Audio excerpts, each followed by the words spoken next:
It's Entomology Animated, celebrating the amazing biology of insects using the power of digital animation.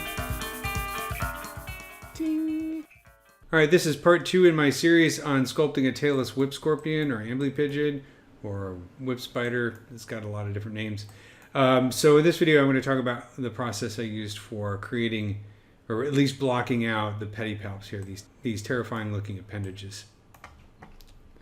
So again, this is going to be a time lapse. Okay, so going back in time here, I've split the pedipalp mesh into separate subtools, hence the different colors. And I did a Dynamesh with keep polygroups option on so that it creates a separate closed mesh for each polygroup. So I end up with a kind of a balloon animal-like thing right here.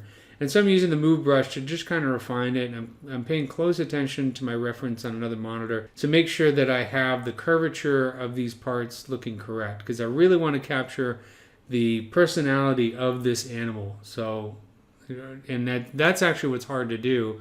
There's nothing difficult once you learn the techniques of working with polygroups and Dynamesh and ZBrush and all that kind of stuff. The hard part is really making sure that you capture the way that this animal looks so that it's recognizable and also celebrates kind of the beauty of the organism.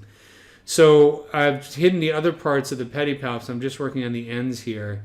And again, really paying attention to how those spikes curve, how they taper, their overall personality, because that to me is the most important thing right now, next to getting the proportions right. So I've re-polygrouped to the mesh, and I've masked off the other parts, and again, just using the move tool to kind of refine this, and pulling out some more of the terrifying spikes.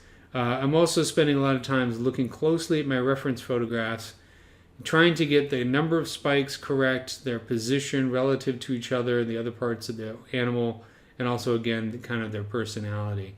So I had to re-polygroup the model because I forgot to turn on keep groups when I Dynameshed. So you see the colors come back because I re-polygrouped. It's not a big deal.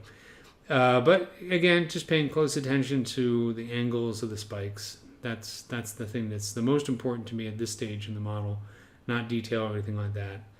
And then we're going to move on to the next part.